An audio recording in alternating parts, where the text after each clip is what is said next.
আমাদের দলের ভারপ্রাপ্ত চেয়ারম্যান জনাব তারেক রহমান সাহেব এবং অধিকাংশ সদস্যবৃন্দ এখানে উপস্থিত ছিলেন।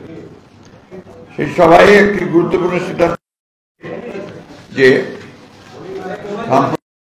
বন্যা সৃষ্টি হয়েছে এবং যে দুর্ভোগ সৃষ্টি করেছে, মারাও গেছে আপনার প্রায় 26,000 জন মানুষ, এবং সাম্প্রতিককালের ইতিহাসে এত ভয়াবহ বন্যা বাংলাদেশে আমরা দেখিনি। আপনারা সবাই জানেন যে উজানের যে সমস্ত নদীগুলো আছে ভারতে, সেই নদীগুলোর ফ্লাড গেটগুলো আপনার তাদের যে বাঁধগুলো আছে সেই বাঁধগুলো খুলে দেওয়ার পরেই এই বন্যার সিচুয়েশনটা আরো অ্যাগ্রাভেট করেছে। এবং তার কোন রকম যে অ্যালার্ম, আমরা যতদূর জেনেছি যে তার কোনো অ্যালার্ম দেয়নি আপনার বাংলাদেশের এই আপনার যারা বন্যা নিয়ন্ত্রণ করেন বা কর্তৃপক্ষ আছেন তাদেরকে, যার ফলে মানুষ কোনো সময় ও সুযোগও পায়নি যে তারা আপনার কোনো শেল্টার নেবে বা একটা ব্যবস্থা গ্রহণ করবে, যার ফলে আজকে এই বন্যা একটা ভয়াবহ একটা দুর্ভোগের সৃষ্টি করেছে জনগণের মধ্যে। বিভিন্নভাবে চেষ্টা করা হচ্ছে, জনগণ চেষ্টা করছেন বন্যা বুদ্ধিত মানুষের পাশে দাঁড়াবার। আমরাও বন্যা বুদ্ধিত পাশে বিএনপি আপনার দাঁড়াবার জন্য তারা ইতিমধ্যেই আপনারা জানেন যে একটা ত্রাণ সেল তৈরি করা হয়েছে ডক্টর জাহিরের নেতৃত্বে। সেখানে দেশের বিভিন্ন জায়গা থেকে আমাদের বিএনপির নেতা কর্মীরা এবং সাধারণ মানুষ তারা সেখানে সহযোগিতা পাঠাচ্ছেন, এবং সেখান থেকে আমরা আমাদের দলের বিভিন্ন নেতৃবৃন্দ তারা তাদের টিম নিয়ে এই জেলাগুলোতে, বিশেষ করে আপনার কুমিল্লা, ফেনী, নোয়াখালী এবং চট্টগ্রামের কিছু অঞ্চল তারা সেগুলোতে চলে গেছেন, এবং গত কয়েকদিন ধরেই তারা সেখানে আপনার এই বন্যা দুর্গত মানুষের পাশে দাঁড়িয়েছেন। আমাদের যে ত্রাণ ট্রাভেল এখানে খোলা হয়েছে, আপনার সেন্ট কেন্দ্র যে খোলা হয়েছে, এখানে ইতিমধ্যেই প্রায় 1 কোটি টাকার মতো আমরা ক্যাশ পেয়েছি, এবং সেখানে আপনার চিড়া, মুড়ি, গুড়, স্যালাইন, লেবু, বিস্কুট, বিশুদ্ধ পানি, চাল, কাপড়, ওষুধ সহ প্রায় 10,000 বেশি প্যাকেট পাওয়া গেছে। এবং কেন্দ্রীয় ও বিএনপি অঙ্গসংগঠনের নেতাকর্মীরা প্রতিদিনই হাজার খাবার, রান্না করা খাবার, ওষুধ, বিশুদ্ধ পানির প্রয়োজনীয় সামগ্রী বিতরণ কার্যক্রম অব্যাহত রেখেছেন। আমরা ইতিমধ্যেই আমরা বলছি যে আমরা বিভিন্ন জেলাগুলোতে আমাদের যে টিমগুলো কাজ করছে, সেই টিমগুলোতে আমরা প্রায় 1 কোটি টাকার মতো টাকা আমরা ক্যাশ টাকা আমরা দিয়েছি, এবং তারা সেখান থেকে সেখানে ত্রাণ সামগ্রী ক্রয় করে সেগুলো বিতরণ করছেন। এবং এই বন্যার কারণে আমরা জানি যে আগামী 1 সেপ্টেম্বর আমাদের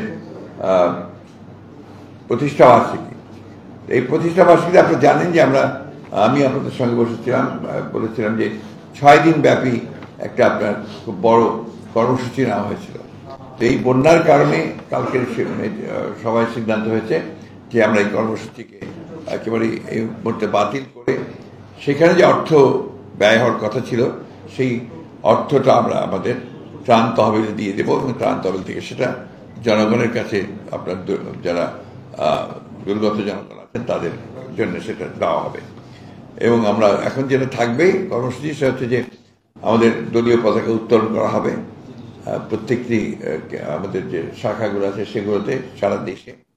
একই সঙ্গে আপনার ঢাকাতে আমাদের দলের প্রতিষ্ঠাতা, বহুদলীয় গণতন্ত্রের পুরো প্রবর্তক, সমৃদ্ধ বাংলাদেশের উপকার শহীদ প্রতিনিধি রহমান বীর উত্তমের মাঝে জিয়ারত করা হবে, শ্রদ্ধা জানানো হবে। এরপর বানভাসী মানুষের জন্য এবং সাম্প্রতিক যে আন্দোলন, সেই আন্দোলনে নিহত শহীদদের জন্য আপনার আল্লাহর কাছে দোয়া চাওয়া হবে।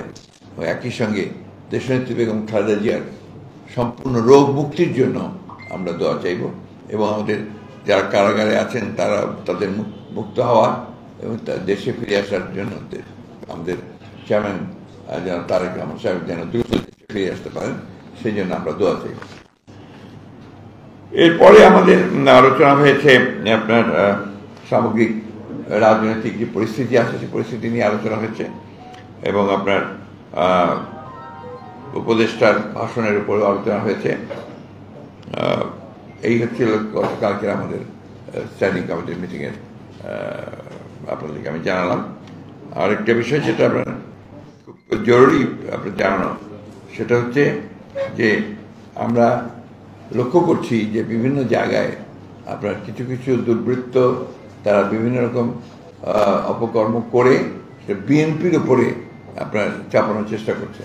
আমরা খুবই স্পষ্ট ভাষায় বলে দিতে চাই, যেটা আগেও বলেছি আবারও বলছি, যে কোন রকম দুর্বৃত্তায়নের সঙ্গে বিএনপি বা বিএনপি অঙ্গ সংগঠন এটা আমি খুব জোর দিয়ে বলছি, এটা কাইন্ডলি এটা আপনারা বলবেন। আমি আজকে আমার কাছে খুব অবাক লেগেছে যে নাম করা পত্রিকাগুলো তারাও আপনার এইভাবে নিউজ করছেন বিএনপিকে জড়িয়ে, যেটা আমি মনে করি সমীচীন নয়। একজন দুজন ব্যক্তি বা কোনো ব্যক্তিরা যদি তারা এ ধরনের কোনো অপকর্ম করে, বিএনপির ব্যানার দিয়ে তো করে না, ব্যক্তিগতভাবে করে যদি করে থাকে, এবং সাথে সাথে এগুলোর বিরুদ্ধে ব্যবস্থা নেওয়া হচ্ছে। আপনারা নিশ্চয়ই দেখছেন পত্র পত্রিকায় গেছে প্রায় 56-57 জন নেতা যারা জড়িত ছিল কর্মী, কিন্তু সাংগঠনিক ব্যবস্থা নেওয়া হয়েছে, তাদের দল থেকে বহিষ্কার করা হয়েছে। এই জিনিসটা আমি অনুরোধ করবো, এই জিনিসটা আপনারা অবশ্যই একটু মানে আপনাদের পত্রিকা বা আপনাদের চ্যানেলের মধ্যে এটা একটু মাথায় নেওয়ার জন্য আমি আরেকটা জিনিস আমি অনুরোধ করবো ল এনফোর্সিং এজেন্সিদের কাছে, এটা এবং আমার দলের শুধু না সব মানুষেরই কাছে, এই যে ঢালাও মামলা দেওয়া হচ্ছে এবং আপনার যে কোনো মানুষের বিরুদ্ধে শত্রুতা থাকলে মামলা দেওয়া হচ্ছে, এই মামলাগুলো নেওয়ার আগে আপনার আইন শৃঙ্খলা বাহিনী যেন একটু যাচাই করে নেয় যে কোনটা সম্ভব কোনটা সম্ভব না। প্রাথমিক যে তদন্ত সেটা করা দরকার, তা নাহলে ব্যক্তিগত সূত্র থাকলে তার নাম দিয়ে দেওয়া হচ্ছে। দেখা যাচ্ছে সেই কথায় আপনার খাগড়াছড়িতে কোনো ঘটনা ঘটেছে, সেটার মামলা দিয়ে দিচ্ছে আপনার গোটা দেশের নেতাদেরকে কেন্দ্র করে। এটা একটা বিরূপ ঘটনা ঘটছে। আমি মনে করি যে এটা আপনার একেবারেই বন্ধ হওয়া দরকার। আমি আমাদের দলের সকল নেতাকর্মীদের কাছে আহ্বান জানাবো যে তারা মামলা দেবেন না যে মামলাতে কোনো সারবস্তু থাকবে না, এবং সব মামলায় কেন্দ্রীয় নেতৃবৃন্দকে আপনার জড়িত করে মামলা দেওয়া এটাই বোধহয় সমীচীন নয়। যেখানে তার সম্পৃক্ততা থাকবে শুধু সেটাই দেওয়া দরকার। এরপরে আপনার কিছু কিছু জায়গায় এমন অভিযোগ এসছে জেলা প্রশাসকের বিরুদ্ধে সে মামলা নিচ্ছে, এটা ঠিক না। একটা প্রশাসন আছে, একটা আপনার এখন ইন্টারিম গভর্নমেন্ট আছে, একটা ক্রান্তিকাল পার হচ্ছি আমরা। এই সময় যতটা সম্ভব এই সরকারের সঙ্গে সহযোগিতা করে, প্রশাসনের সঙ্গে সহযোগিতা করে একটা স্টেবিলিটি নিয়ে আসা, স্থিতিশীল অবস্থা নিয়ে আসা। এখন এই স্থিতিশীল এটা আমরা আহ্বান জানাবো যে আমাদের দল কর্মী, নেতা কর্মী, অন্যান্য দলের নেতা কর্মী, একই সঙ্গে জনগণ যেন আপনার এই বিষয়গুলো অবশ্যই বিরত থাকেন এবং যেটা সত্য সেটাই শুধুমাত্র তারা মামলা করে নিয়ে আসেন। নাহলে এখন যেভাবে মামলা হচ্ছে সেটা আমি মনে করি যে সেটা এই যে বিপ্লব হয়ে গেছে, এই বিপ্লবকে আপনার সংহত করবে না। আমরা যে উদ্দেশ্য আমাদের যে একটা আপনার এই সংস্কারগুলো করে তারা একটা নির্বাচনের দিকে যাবে, সেই উদ্দেশ্যটা অনেক সময় ব্যাহত হওয়ার সম্ভাবনা আছে। আরেকটা কথা যেটা আমি বারবার বলছি, আবারও বলছি, যে এই বিপ্লবকে ব্যর্থ করার জন্য কিন্তু একটা গভীর ষড়যন্ত্র রয়েছে, চক্রান্ত আছে। আপনারা লক্ষ্য করে দেখবেন যে বিদেশ থেকে, বিশেষ করে পার্শ্ববর্তী বিশেষ ভারত থেকে এমন কতগুলো প্রচারণা চালানো হচ্ছে যে প্রচারণাগুলো বাংলাদেশের যে বিপ্লব সেটাকে তারা নস্যাৎ করতে চায়। কতগুলো পলিটিক্যাল ইস্যুকে তারা কমিউনাল ইস্যু বানাতে চায়, যেটা একেবারেই গ্রহণযোগ্য না।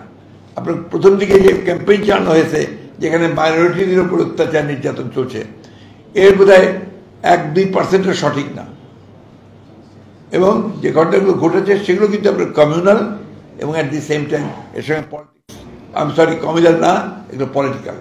সেই জিনিসটা আমাদের কিন্তু দেশের স্বার্থে, জনগণের স্বার্থে এটাকে আমরা প্রচার করা উচিত।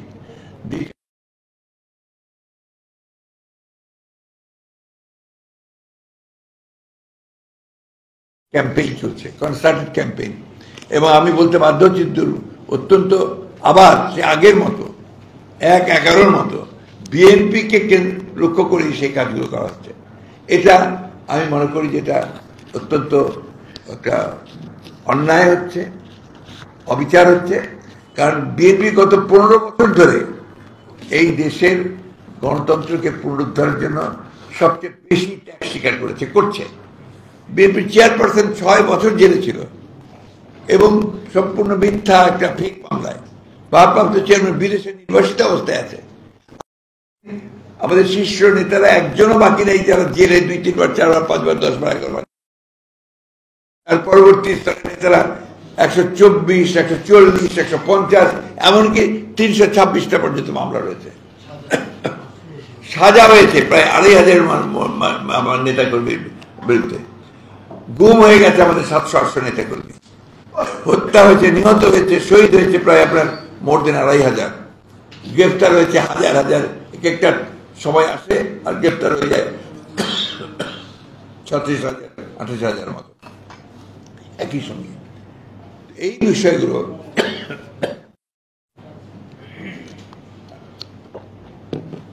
বিএনপির অবদানকে খাটো করার একটা পরিকল্পিত একটা আপনার ক্যাম্পেইন আছে। আমরা এই যে দীর্ঘকাল সংগ্রাম করেছি, লড়াই করেছি, 15 বছর ধরে করছি, উদ্দেশ্য তো আমাদের একটা ছিল কি, সেটা রেস্টোরেশন অফ ডেমোক্রেসি, গণতন্ত্রের পুনরুদ্ধার। এবং সেটা কিভাবে, যেহেতু এখানে মানুষ ভোট দিয়ে প্রতিনিধি নির্বাচিত করতে পারে না, তার যে অধিকার তাকে সে প্রয়োগ করতে পারে না, সেই কারণে কিন্তু আমরা ভোটের অধিকার প্রয়োগের লড়াইটা লড়েছি। এটা অবশ্যই এই কথাটা মনে রাখতে হবে, গণতন্ত্রে তার নির্বাচিত প্রতিনিধির পার্লামেন্ট ছাড়া কিন্তু কোনো সমস্যার সমাধান হয় না। আমি ইতিমধ্যে কিছু বিভিন্নভাবে বিভিন্ন শ্রেণীর লোকজনদের সঙ্গে কথাবার্তা বলছিলাম। গতকালই কথা বলছি বেশ কিছু আমাদের ব্যবসায়ী মহলের সঙ্গে, যারা অত্যন্ত বড় ব্যবসায়ী দেশে এবং যারা দেশ ইতিবাচক ভূমিকা রাখছেন, প্যাট্রিয়টিক বিজনেসম্যান যারা, তারা কিন্তু মনে করেন যে দ্রুত এখানে জনপ্রতিনিধিদের সুলভ সরকার আসা উচিত। তার মানে এই না যে এটা আপনার এই সরকার যারা এখন ইন্টারিম গভর্নমেন্ট আছে তাদের দায়িত্ব হচ্ছে সেই দিকে যাওয়া। এটা আমরা অবশ্যই মনে করি যে কিছু সময় লাগবে, সেটা আমরা বিশ্বাস করি, এবং যৌক্তিক সময় অবশ্যই আমরা সেটাতে কোঅপারেট করতে চাই, সর্বক্ষেত্রে কোঅপারেট করছি। আমরা আশা করব সেটাকে আমাদের যে উদ্যোগ, যে আগ্রহ, আমাদের যে ত্যাগ তিতিক্ষা, আমাদের যে আন্দোলন সংগ্রাম, সব কিছুকে আমলে নিয়ে এই ইন্টারিম গভর্নমেন্ট, আপনারা মিডিয়া, দেশের মানুষ সেইভাবে আপনারা চিন্তা করবেন। আমার বক্তব্য এইটুকু। আমি এখন অনুরোধ করব খান ভাইকে কিছু বলার জন্য। Please please please. নতুন কিছু বলুন না, থ্যাংক ইউ। কথা হয়ে গেছে, পরে আসেন, শেষ করুন। Thank you. না, নতুন তেমন কিছু করার নাই, বলার নাই। ব্যাপারটা হচ্ছে যে আমার যে আন্তর্জাতিক শ্রম সম্মেলনে চিলু বা কেনিয়ার ওখানকার রাষ্ট্রপতি হয়েছিলেন উনি, আমরা একসাথে অনেক কনফারেন্স, উনি যখন 3জন শ্রমিক নেতাকে মন্ত্রীও করলেন তিনি, শিল্পমন্ত্রী, একজন শ্রমমন্ত্রী, একজন বাণিজ্য মন্ত্রী, এই তাদের বক্তব্য রাখার জন্য। এবং সে বক্তব্যে মানে as head of the state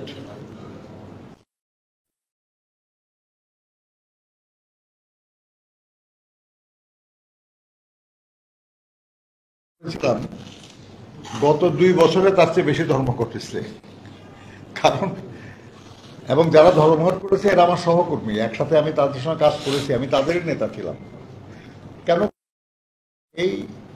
এর আগের যে 30 বছর সেখানে স্বৈর শাসন ছিল, মানে দাবি দেওয়া আদায়